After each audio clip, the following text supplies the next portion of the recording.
የተወለድክበትን ትነግረን? እኔ ስሜ አቶ ማባ ወንዴ እባላለሁ። ተወልጄ ያደግኩት በጎንደር ክፍለ ሀገር እንዲሁም ልዩ ጎጡ ውዛባ ወይም ገደልጌ ከምትባል ቦታ ነው የተወለድኩት። የወጣትነት ጊዜን እንዴት አሳለፍከው? ጥሩ የወጣትነት ጊዜን ያሳለፍኩት በተለይም ያው በወጣትነት ጊዜ እንግዲህ ከ18 ዓመት በላይ ያለውን ነው በደንብ የማስታውሰው። ያ የወጣትነት ጊዜ ነበር ብዬ የምለው። በ18 ዓመቴ ከዛ በፊት ያው ከቤተሰብ ጋር ከእናት ከአባት ከአያት ከአክስት ከአጎት ጋር እዛው ያደግኩት። በትምህርት ቤትም በግብርናም እያልኩ እዛው ነበር የኖርኩት። እዛ በኋላ ግን በ1976 ወደ ሱዳን ጉዞ ስለነበር ወደ ሱዳን ሄጄ ነበር። ቤተሰቦቼንም አክስቶቼ፣ አጎቶቼ፣ እናቴን ይዤ ወደ ሱዳን ሄጃለሁ። ከሱዳን 6 ወር ከተቀመጥኩ በኋላ የአባቴና የአያቴ ስስት ስለነበረኝ እንደገና ተመልሼ ወደ ኢትዮጵያ ምድር ገብቻለሁ። ከሱዳን ወደ ኢትዮጵያ እንዴት ገባ? ከሱዳን ወደ ኢትዮጵያ የገባሁት በእርግጥ ወደ ሱዳን ያው ሰው ይጫን ነበር በዛን ሰዓት። 6 ወር ከተቀመጥነ በኋላ መንገዱ ተከፈተ። መንገድ ተከፍቶ ጭነት ሲጀመር ቀጥታ እኔ የአያቴና የአባቴ ናፍቆት ስለነበረ ወደ ኢትዮጵያ ተመለስኩ። ወደ ኢትዮጵያ ስመለስ ቀላል ጉዞ አልነበረም። 3 ሳምንት ነበር ጉዞ የነበር። ያን 3 ሳምንት ጨርሼ ወደ ኢትዮጵያ ገባሁ። ከኢትዮጵያ ያው አባቴንም አያቴንም ወደ ሱዳን እንደምንሄድ እዛ ያለው ሕዝብ እየተጫነ እንደሆነ ከተናገርኩኝ በኋላ አንዳንድ ነገሮችን እያዘጋጀን እያለን የሆነ ነገር ተፈጠረ። የማንሄድበት መንገድ ተፈጠረ እና አባቴ ወደ እስር ቤት ገባ። አባቴ ወደ እስር ቤት ሲገባ ቀጥታ እኔንም ወደ እስር ቤት ነው ያገቡኝ። ታሰርኩኝ ለተወሰነ ጊዜ ከአባቴ ጋር። እዛ በኋላ እኔን እንደምንም አባቴ ልጄ መፈታት አለበት፣ እኔ ልታሰር ችግር የለውም፣ ልጄ ግን መፈታት አለበት የሚል ነገር አቀረበ። በዛ ምክንያት ቀጥታ እኔ እንድፈታ ሁኛለሁ። ከተፈታ በኋላ አባቴ 6 ወር ታስሮ ተፈታ። መኖር ጀመርነ። የተወሰነ ጊዜ አመታት ከቆየሁ በኋላ አሁንም መንገዱ የሱዳን ጉዳይ አቆመ ተባለ፣ ተዘግቷል የሚል ነገር ነበር። ያው በአዲስ አበባ መንገድ ይከፈታል የሚል ነበረ እና ያን ነው መጠባበቅ የጀመርነው። ያ በዛ መጠባበቅ እያልን ተያዝኩ። እስር ቤት ማለትም ውትድርና ተያዝኩ። ውትድርና ተይዤ ወደ ውትድርና ነው የሰደዱኝ። ያ በግድ ነው የሄድኩት፣ ታስሬ ነው የሄድኩት። ባልኖርኩበት ገበሬ ማህበር አንድም ነገር ባላደረኩበት ገበሬ ማህበር እዛ ተቀምጬ ያው በግፍ ማለት ነው የሰደዱኝ። ታስሬ ነው የሄድኩት ሳልወድ በግድ። 4ኛ ዙር ብሔራዊ ውትድርና ነበር የተላኩት። እዛ በውትድርና ዓለም ባሌ ጎባ ይባላል የሰለጠንኩበት። እዛ ሰልጥኜ ያው ወደ ሰራዊቱ ነው የተቀላቀልኩ። የመጀመሪያ ምድቤ ነበር አስመራ ነበር። ከአስመራ የተወሰነ ወዲያው እንደደረስነው 9ኛ ክፍለ ጦር የሚባል ነበር፣ እዛ ነበር የተቀላቀልኩት። የተሰጠን ግዳጅ እዛ ላይ ለ1 ወር ጦርነት ይካሄዳል ተብሎ ከሻቢያ ጋር ሼቭ የምትባል ቦታ ላይ ማንም የሚያውቃት ነው። ያችን ቦታ 1 ወር ጦርነት ተደረገ። ከ1 ወር በኋላ ውጡ ተባልነ። ያኔ ውሃ ችግር አለ፣ ራብ መከራ ነው፣ ስንቅ አይገኝም፣ ምን አይገኝም፣ መከራ ነው ነበር፣ ስቃይ ነው ነበር። ያን ስቃይ አልፈን ነው እዛ በኋላ ያኔ 1 ወር ጦርነት ከጨረስነ በኋላ ወደ አሰብ ገባነ። ከአሰብ ተጭነን ወደ ወሎ ደሴ ነው የገባነ። ከደሴ በኋላ ምንድነው የሆነው? ወደ ትግራይ ወደ መቀሌ ያው ጦርነት አለና ወደዛ ነው የምትሄዱ ተብለን ነበር እንትን ያለው። እንግዲህ ከዛ ከደሴ ወተን ጢጣ የምትባል ከተማ አለችና እዛ ጓዛችሁን ታስቀምጣላችሁ ተባልነ። ጓዛችን አስቀመጥነ። ወደ ጦርነት ነው የገባነ። ኦልሞስት 7 ወር ጦርነት ተደርጓል። በ7 ወር ውስጥ ከዛ የጀመርነ እስከ ሽሬ እስክንገባ ድረስ 7 ወር ጦርነት ተደርጓል። ያን ሁላ አልፈናል። ያን ሁላ ካለፍኩ በኋላ ነው እንግዲህ ብዙ አይነት ችግሮችን በህይወት ዘመኔ ብዙ ችግሮችን አሳልፌያለሁ። በህይወት ዘመኔ ማት ችግሮችን ያለፍኩ ሰው ነኝ። እኔ አንዳንዴ ያን ችግር አልፌ ዛሬ የደረስኩበት ቦታ ላይ ስደርስ አንዳንዴ እኔ ነኝ ወይ ብዬ ጠይቃለሁ። ይገርምሃል፣ እኔ ነኝ ወይ?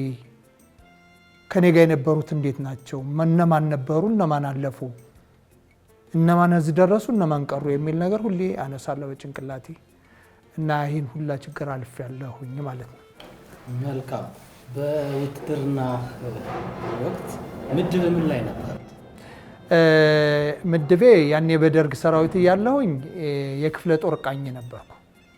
ቃኝ ማለት እንግዲህ የመጀመሪያ የክፍለ ጦሩ ዋና ራስ ነው። የጠላት ቦታ የት እንዳለ ሂዶ ማወቅ ነው። ከጠላት ጋር ግጭት ፈጥሮ ሌላው መጥቶ ውጊያውን እንዲያካሂድ ማድረግ ነው። ያ ነበር ስራችን የነበር። ይህን እያደረግነ የተወሰነ ጊዜ ከቆየው በኋላ በ1979 ከዛ አንስቶ እንግዲህ ትግራይ ውስጥ የነበረ ብዙ ክፍለ ጦሮች ነበሩ። እነዛ ተቀላቅለን ብዙ ነበር ጦርነቱ ሲደረግ የነበረው። ከማስታውሰው በ82 ያ ክፍለ ጦር እንዳለ ተደመሰሰ። ያ ሲደመሰስ ወደ ወያኔ ነው የደመሰሰችንና ወደ ምርኮኛ ገባሁ። በምርኮኛነት ተያዝኩ ማለት ነው። በዛ ምርኮኛነት 1 ዓመት ከ6 ወር በምርኮኛ በጫካ በተከዜ በረሃ ውስጥ ቆይቻለሁ። በዛ ስቆይ ግን ይገርምሃል፣ አስቸጋሪው ትልቁ ቻሌንጅ የነበረው የአየር ድብደባው፣ ጦርነቱ አስቸጋሪ ነበር። ደርግ ያን የተማረከውን ምርኮኛ ለመጨረስ ብዙ ጥረት ያደርግ ነበር። አየር ማታ ማታ ነበር የሚመጣ። ስናበስል አፈር አስቀምጠን ሌሊት ነው የሚመጣ። ምናበስለውም ሌሊት ነበር። ስለዚህ አየር ድምፅ ስንሰማ በአፈር ያን እናለብሳለን እሳቱን። በዛ አይነት መንገድ ነበር። ሰራዊቱ ይሞታል፣ ግማሹ ያብዳል። ጥሬ ስንዴ ነበር። ለ1 ዓመት ከ6 ወር ጥሬ ስንዴ ነበር የበላ ነው። ያ ጥሬ ስንዴ ይሰጣል።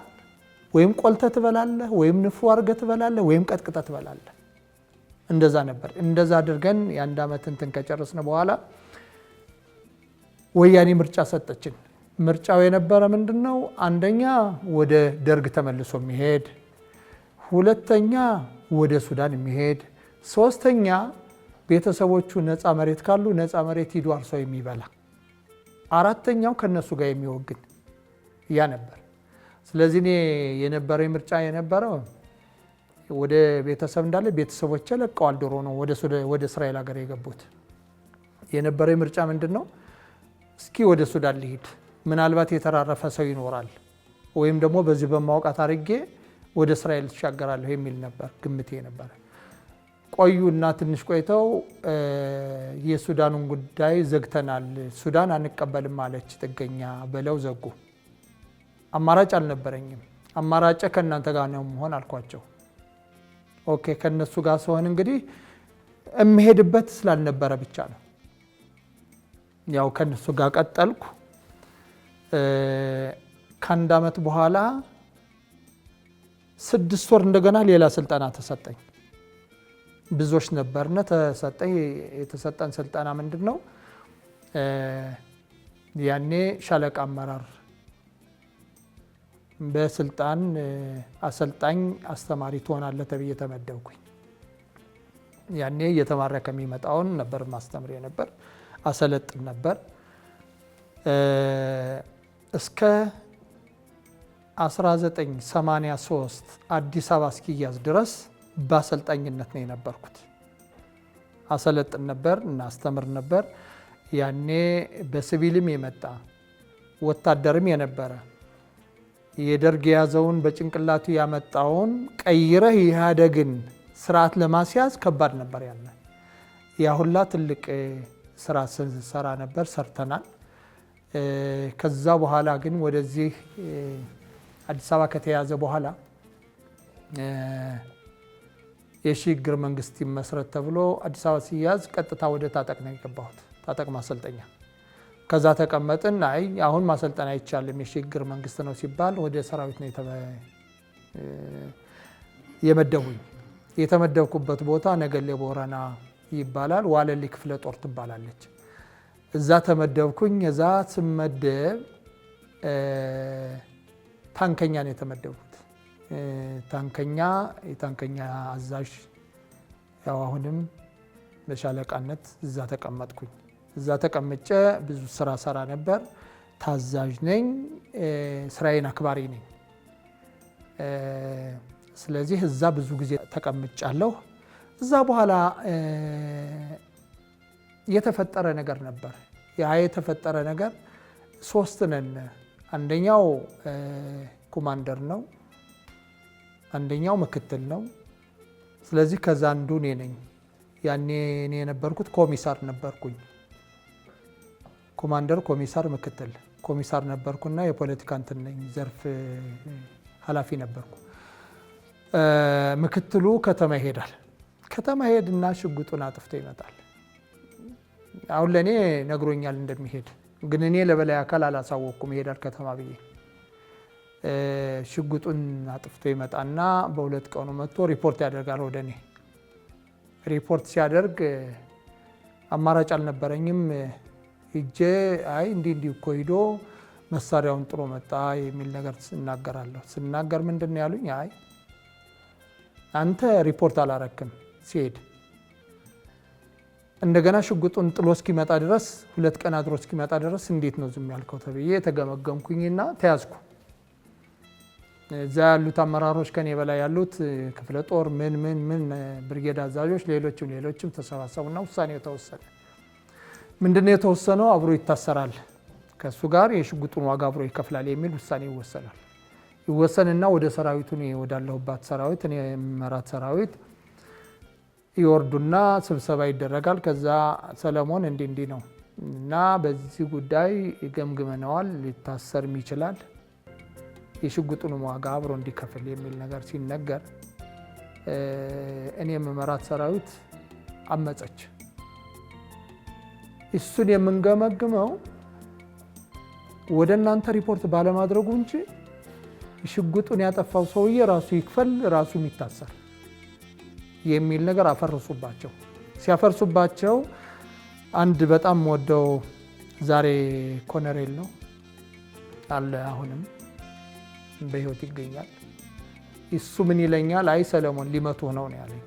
ቀጥታ ሊመቱ ነው እና የራስን ጥንቃቄ አድርግ። እዛ በኋላ ምንድን ያደረኩት? ፍቃድ ጠየቅኩኝና የት ሄድኩኝ? ማክሰኝት የምትባል ሀገር ተነስቼ ሲሄድ በአጋጣሚ ሆኖ ወንድሜ፣ ትንሽ ወንድሜ ሽፈራ ወንዴ ይባላል፣ 3 ደብዳቤ ጽፏል። እዛ እንደ ወንድም እኮ እየጻፈ ነው ደብዳቤ፣ ትሙት ይሙት ይኑር አናውቅም፣ አሳውቁን እያሉ እኮ እየጻፉ ነው አሉ። እዛ ደብዳቤ እዛው ላይ ነው የጻፍኩት፣ 3 ደብዳቤ። አሁንም መልስ እኔ ተመልሼ ነገሌ ቦረና እስክደርስ ድረስ ደብዳቤው ደርሷል። እዛ በኋላ አንድ የአባቴም ጓደኛ ነው፣ እንደኛ እንደ እስራኤል እንትን ሰንደቅ ነው የምንለው፣ በነበርንበት ግን ክርስትና ይባላል። ስለዚህ ይሱ እዛ ቦታ አያቴም ቤተሰቦችም ይሱ አንተ ካልሄድ ካታመ አይመጣም ይሄ ልጅ ብለው ይሉታል። ቀጥታ ያችን ደብዳቤ ይዞ እኔ ካለሁበት ቦታ ከአዲስ አበባ ነገሌ ቦረና ለመድረስ የ2 ቀን ጉዞ ነው በአውቶቡስ። አቶ ሞጎስ ወጤ ይባላል፣ ዛሬ በሕይወት አለ። እሱ ይመጣና ያው እኔን ያገኘኛል። እዛ በኋላ እኔ ጠየቅኩኝ፣ ምንድነው የጠየቅኩት? አይ እኔ ቤተሰብ መጥቶልኛልና ከክፍለ ሀገር ወደ አዲስ አበባ መሄድ አለብኝ የሚል ነገር ጥያቄ ጠይቃለሁ።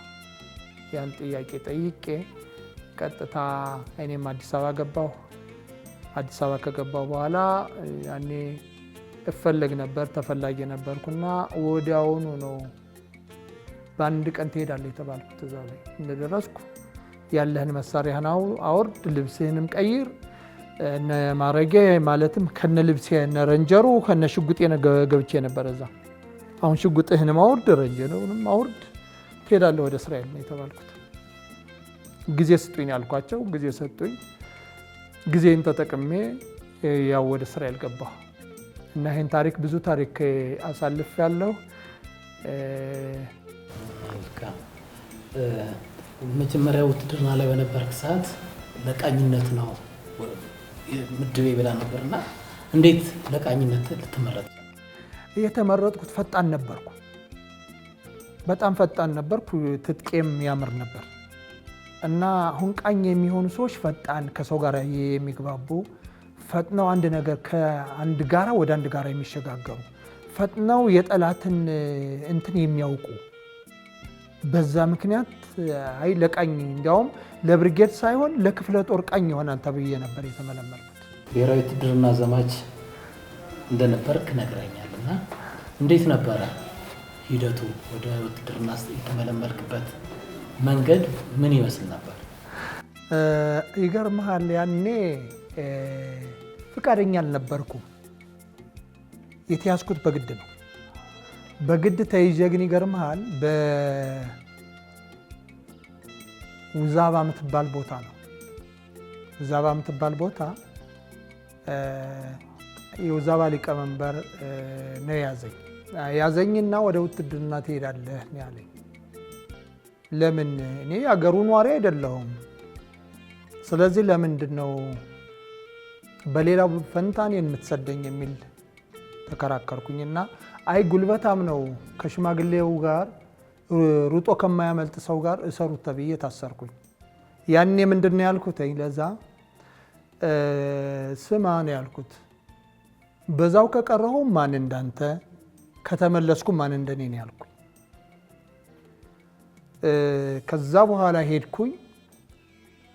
ሄጄ ወደ ወያኔ እንደነገርኩ ገብቻለሁ። ደባርቅ ሲለቀቅ ደባርቅ ገባሁ። ጎንደር ሲለቀቅ ጎንደር ገባሁ ስለማቀው።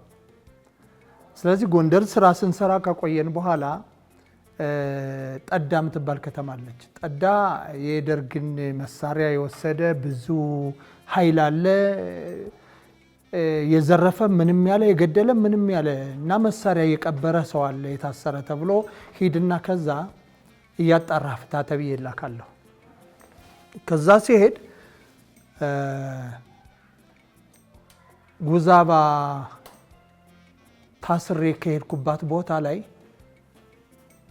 አንድ ሰው አገኘሁ እስር ቤት ውስጥ። ከእስር ቤት ውስጥ አገኘዋለሁ። አሁን እየመረመርኩ እንደየጥፋቱ የሚያምንልኝን እዚህ ቦታ ቀብሬያለሁ፣ እዚህ ቦታ አስቀምጫለሁ የሚለኝን እንዲያስወጡ እንዲያወጣ መሳሪያውን ወደ መንግስት እንዲያስረክብ እንዲህ እያልኩ ከዛ ደረስኩ። ውዛባ ከታሰረው ልጅ አሁን በግል ያስኩተኝና አስቀመጥኩና ሌላ ጠየቅኩት። የት ነው የመጣው ስለው ውዛባ የውዛባ ሊቀመንበር ታውቀው ነበር ወይ ታውቀዋለህ ወይ ስለው አውቀዋለሁ። እንዴ እሱ ጎረቤት እኮ ነኝ አለኝ። ጎረቤት ነህ? እንዲያው ኦኬ ጥሩ። እዛ በኋላ ምንድን ነው ያልኩኝ? እኔ በላይ ላለ 5 ሰው ፈልጋለሁ ነው ያልኩት።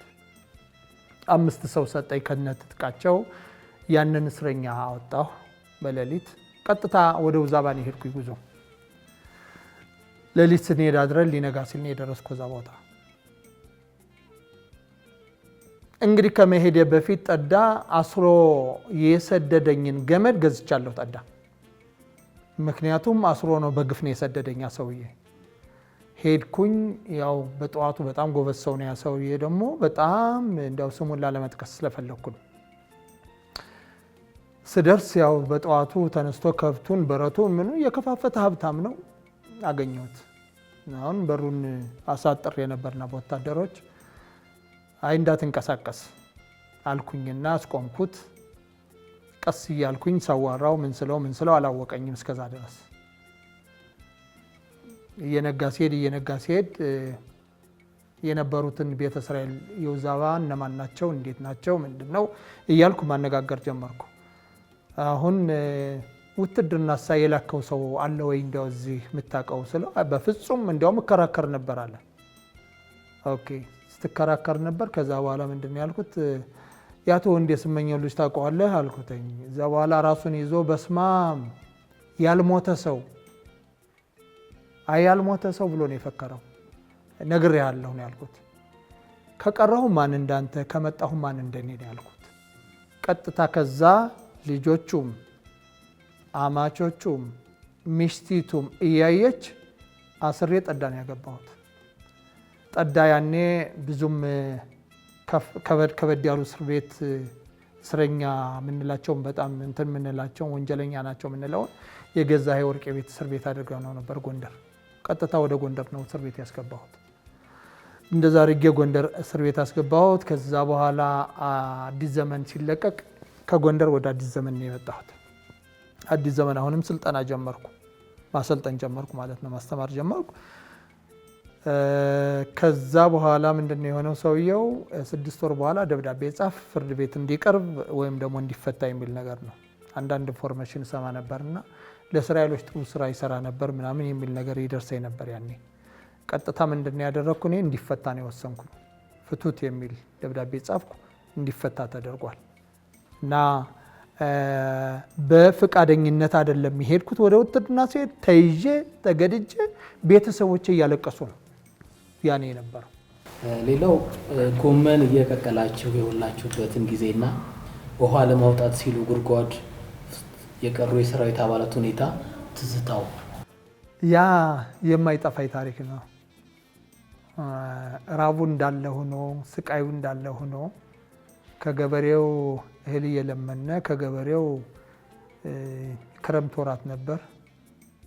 የገበሬውን ጎመን እየለመነም በግድም እየወሰድን ስንበላ የነበረው ሊጠፋኝ አይችልም። ምክንያቱም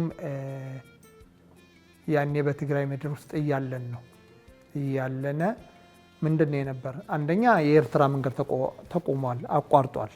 ሁለተኛ በመቀሌ የሚመጣውም አቁሟል። ሶስተኛ በጎንደር ያለው አቁሟል። ያለነው እኛ አሁን መሃል ላይ ነው። 604ኛ ኮር ይባላል። እኛ የነበርንበት ሽሬ ውስጥ ነው የነበርን። እዛ እንዳለ ፍጹም መንቀሳቀስ አይችልም ነበር። ያ ችግር ነው የነበር። መውጣትም አይቻልም፣ መግባትም አይቻልም። ያ ነው የነበር። ሌላው ይሄ ውሃ ጥም ነበረና በጣም ውሃ ጥም በ3 ቀን በ4 ቀን ነው የምታገኘው። ፀሐዩ ማት ነበር። ኤርትራ ምድር ውስጥ ነው። ውሃ ቢያንስ የ3 እና የ4 ፎቅ ወደታች ይሆናል። ሰው የሚያወጣ ውሃ የሚጠቀመው በገመድ ነው፣ እየተጎተተ ነው ውሃ የሚጠቀሙት። እና ከ2 ቀን ውሃ ጥም በኋላ ወደዛ ነው ውሃ አለ ተብሎ ሄድኩት። ሲሄድ ወታደሮች አሉ እዛ ውሃ እያወጡ ይጠጣሉ። ምን ይላሉ። አሁን እያወጡ የሚሰጡኝ ውሃ ሊጠቅመኝ ሊያረካኝ አልቻለም። ምንድነው ያልኩኝ፣ በቃ መግባት አለብኝ ያልኩኝ እና ትጥቄን አወጣሁ፣ ክላሽን አስቀመጥኩ። እዚህ ወደ ውሃው ገባለሁኝ ብዬ እንትን ስል አይ ውስጥ ያሉት ይውጡ ሌላ ሰው አይጨመር የሚል ነገር ሲነግሩኝ እንደገና እስኪ ብዬ ቆም አደረግኩኝና እነዛን ማውጣት ጀመርን በገመድ። አሁን አቅማችንም ይሄን ያክል ስለነበረ በገመድ እየጎተትን ስናወጣቸው ገመዱ እንትኑን እየሸረሸረው ነው፣ እየበላው ነው። እንትኑ ስንስብ መንገድ ላይ ትንሽ ሲቀረው ያ ገመድ ይቆረጥና 2 ሰዎች እንግዲህ ርቀቱ ርቀት አይደለም ይወርዱና ይሞታሉ። ይሞቱና ባይኔ ያየሁት ነው። ከዛ በኋላ ምንድነው እኔስ ገብቼ ቢሆን ማን ነበር የሚያወጣኝ በሚል ዛሬ ሁላ ከህሊናዬ አይጠፋም። የዛ ጉድጓድ ርቀቱም አይጠፋኝም። እንዲህ ብለህ ስታየው የውሃ መስታወት መስሎ ነው የሚታይ ሲብለጭለጭ። የርቀቱ ጉዳይ ተወው፣ ያ ዛሬ አይጠፋኝም ከህሌ ላይ።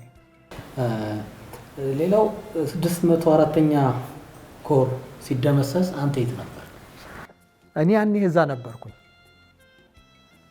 እዛ ነበርኩኝና ጠዋት ነው የተነገረን። በቃ እየተመታ ነው። እነ ኮሎኔል ለገሰ አስፋው የተመቱበት ነበር።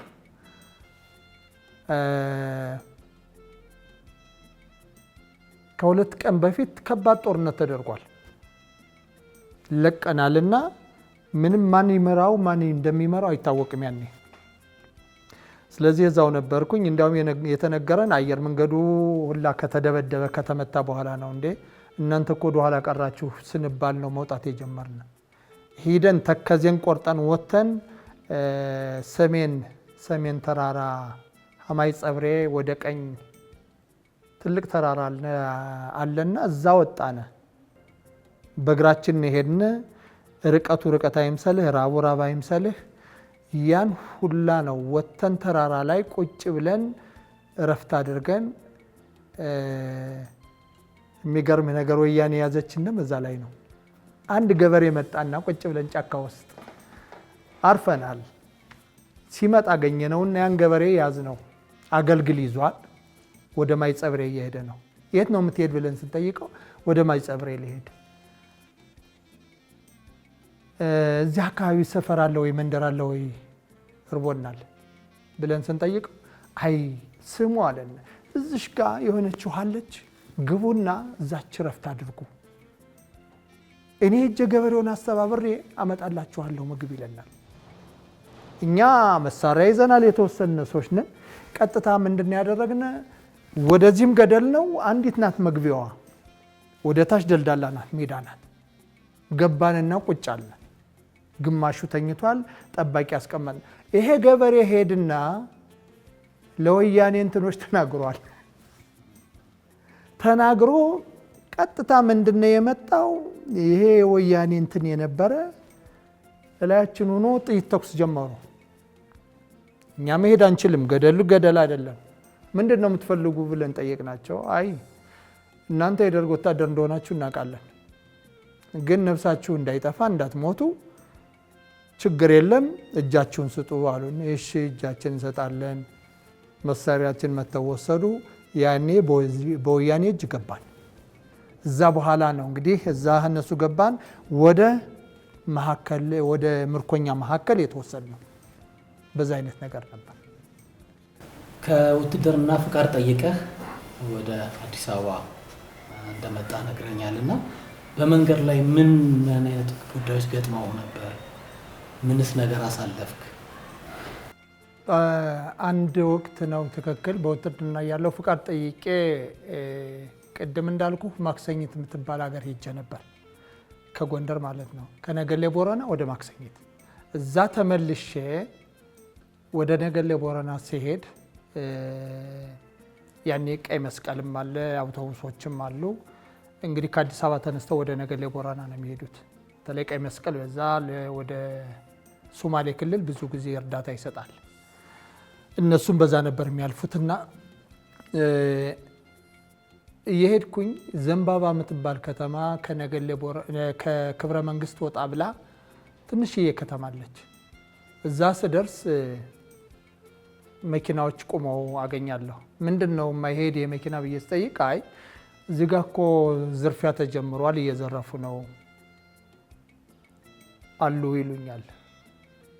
በዚህ በተለይ በደቡብ ነፃ አውጪ እንትኖች አሉና ይባላል። ስለዚህ በዚህ ጉዳይ ምንድን ነው የሚሻል ብዬ ቀጥታ እዛም ስልኬት ነው ያለ ብዬ ስጠይቅ ውጣና የሆነ መንግስት እንትን አለ ይሉኛል። እዛ ወጥቼ ስልክ ደውላለሁ ወደ ክፍለ ጦር። ስደውል ምንድን ነው ያሉኝ፣ ምን ያክል ሰው አለ ይሉኛል። አይ የተወሰነ የቀይ መስቀል መኪናዎች አሉ፣ ወደ 7-8 የጭነት መኪናዎች አሉ፣ 1-2 አውቶቡስ አለ፣ ሌላም የጭነት መኪናዎች አሉ፣ የግለሰብ ምን አሉ እና ምንድን ላደርግ ብዬ ስጠይቃቸው ጥሩ ትንሽ ጠብቀንና እንደውልልሃለን አሉኝ። አሁን ሰው ሳቋጥር 3 አለን ወታደሮች። እኔ 1 ክላሽ ይዣለሁ፣ 1 ሽጉጥ ይዣለሁ። አንድ ጓደኛዬ እንደዚህ ፍቃድ ቆይቶ የመጣ ክላሽና የተወሰነ ቦምብ ይዟል። ሌላው ደግሞ ትንሽ ህመምተኛ ነው፣ 1 ክላሽ ይዟል። 3 ሆነ። አሁን ከ1 ሰዓት በኋላ ደግሜ ደወልኩ። እንዴት ነው ስላቸው፣ አይ ጦር እኮ ልከናል ተንቀሳቀስ። እንዴት ነው የምንቀሳቀስ ስል ቀይ መስቀሉን አስቀድም፣ ከዛ ቀጥልና አውቶቡሱን፣ ከአውቶቡሱ በኋላ አንተውን ይሉኝና መመሪያ እቀበላለሁ። ያ መመሪያ ተቀብዬ ለቀይ መስቀል ሹፌሮች ቀጥሉ፣ አንተ በፊት አንተ በኋላ ብዬ መመሪያ ሰጠሁና መስመር ሰጥቼ ሁሉንም አውቶቡስንም ህዝቡ እንዲገባ እንደገና አድርጌ 2 አውቶቡስ ነበሩ። መንገድ ተጀመረ።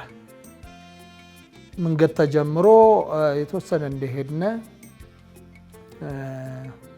ቀይ መስቀሉን አሳልፈው ከኔ ፊት ያለውን አውቶቡስ ያቆሙታል። ያቆሙትና ዝርፊያ ይጀምራሉ። ያው ጫጫታ ምኑ እንትን ሲል ቀጥታ አቁም አልኩኝና እኔ ያለሁበት መኪና ቆምነ። ስናይ እነሱ ናቸው። አሁን ምንድን ነው ያልኩኝ፣ እነዛም አንደኛውም ደካማ ነው፣ አንደኛው ትንሽ ጠንከር ያለ ልጅ ነው። ይዞት የነበረ 3-4 ቦምብ ነበር። በልስጠኝ አልኩና 1-2 ቦምብ ነው የወሰድኩኝ። ተከተሉኝ አልኩና ወጣንና የሆነ ጎድጓዳ የሞተ መሬት ነው። አሁን የሞተ መሬቱን ተሻግረን እልፍ ብለን እኛ ወደ ላይ ነው፣ እነሱ መኪና መንገዱ ላይ ነው። ከሰው ጋር ነው የሚንጫጩት። ውረድ አትውረድ፣ አምጣ አታምጣ እያሉ ነው የሚነጋገሩት።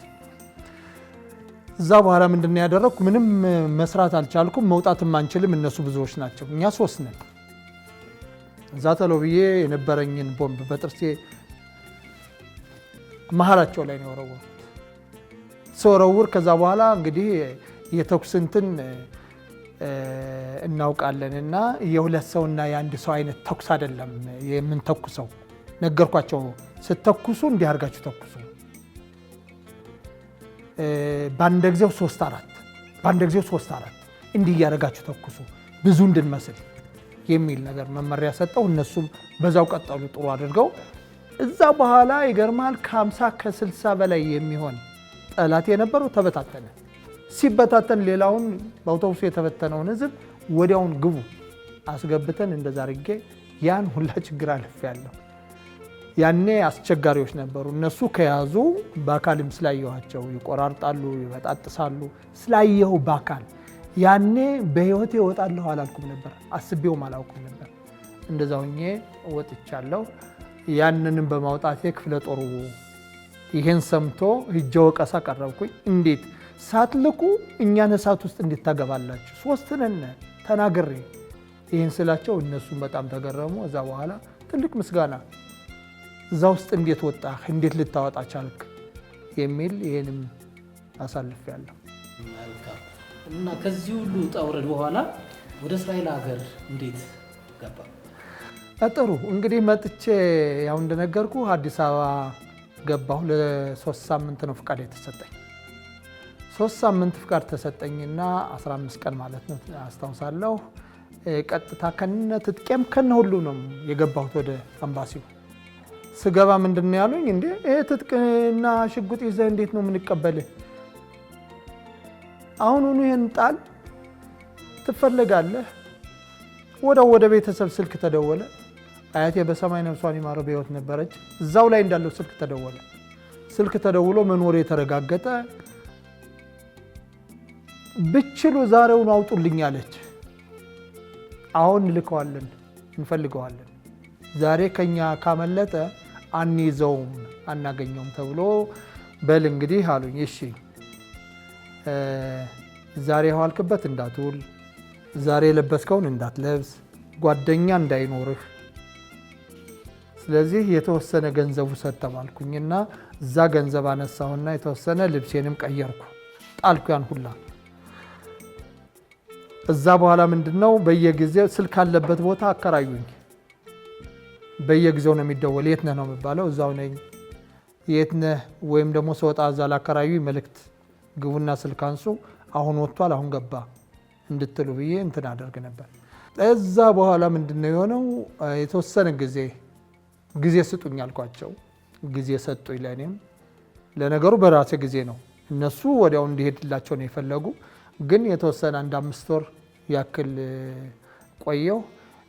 በአጋጣሚ የማገኛቸው ሰዎች ከክፍለ ጦሬ ከነገሌ ቦረና የነበሩ አንዳንድ ለፓይለት የመለመልናቸው ለአንዳንድ ስልጠና የመለመልናቸው እዚህ አዲስ አበባ አገኛቸዋለሁ። ያኔ ለ3 ሳምንት የተሰጠኝን ፍቃድ ተጠቅሜ እንቀሳቀስ ነበር። አገኛቸውና ምን ይሉኛል? አንተ በከዳተኛ ተጽፈሃል፣ ከተገኘህ ይረሽኑሃል ወይ ይመቱሃል።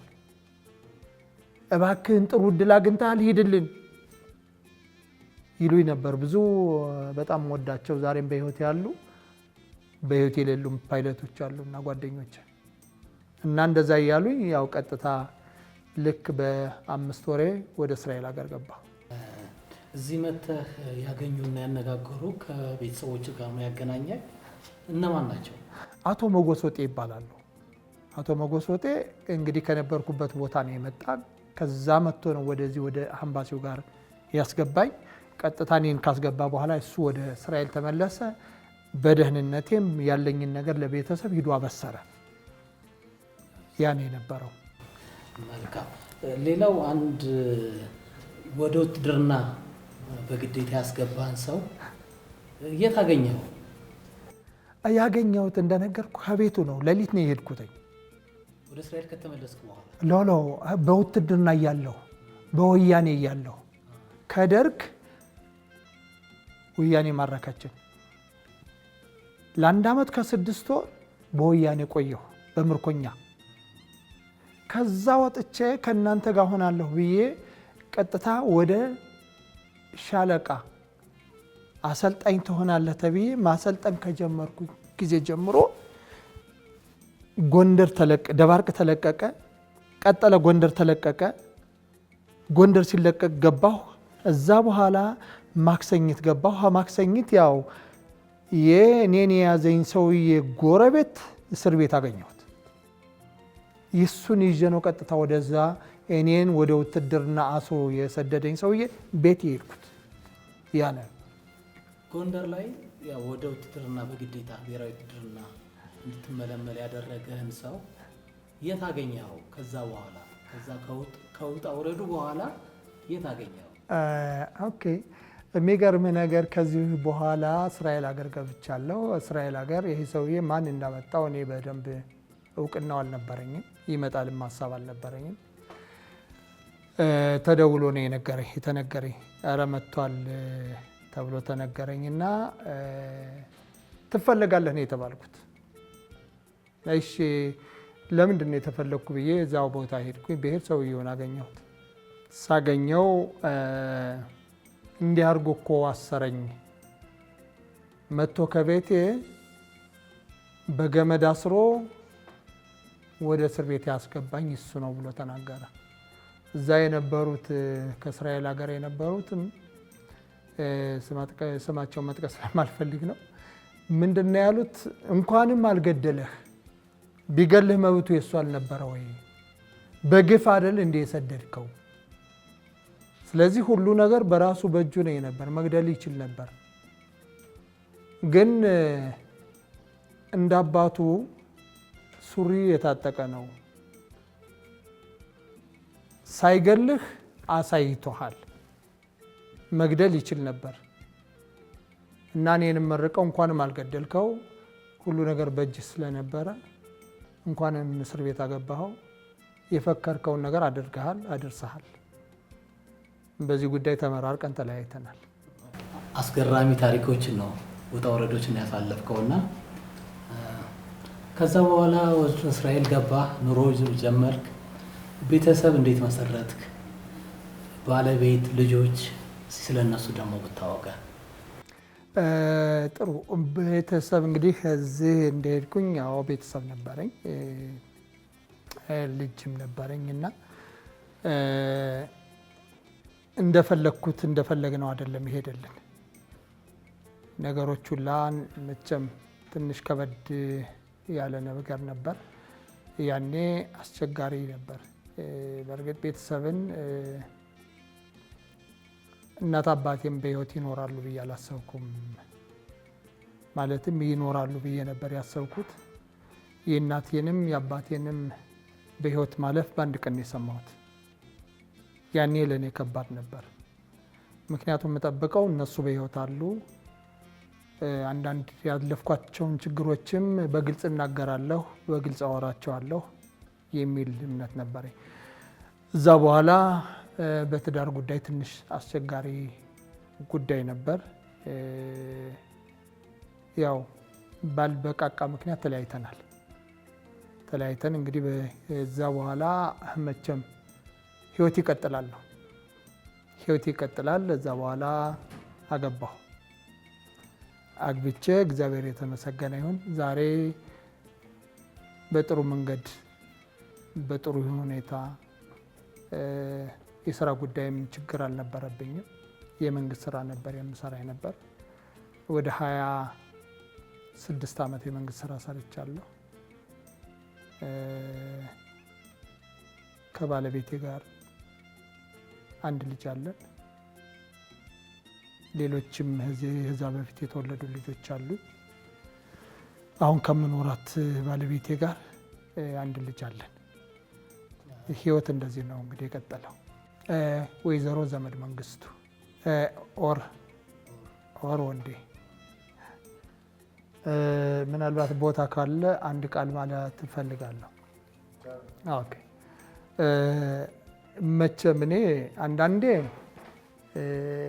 አሁን ያሳለፍኳቸውን ታሪኮች ወደኋላ ተመልሼ ሳይና ከኔ ጋር የነበሩትን ከኔ ጋር ወደ እስራኤል ሀገር የገቡትን እንዲሁም የቀሩትን ስመለከት እኔ አሁን ባለሁበት ደረጃ ላይ ሁኜ ለጦሬታ በቅቼ ራሴን ሳይ እኔ ነኝ አይደለሁም ነው የምለው። ራሴን እጠይቃለሁ። ይገርማችኋል፣ ራሴን እጠይቃለሁ። ምክንያቱም ብዙ መናገር ብዙ ማለት ይቻላል። ይህን ታሪክ አሁን ለታሪክ ነው ያወራ ነው፣ ለታሪክ ነው የተናገር ነው።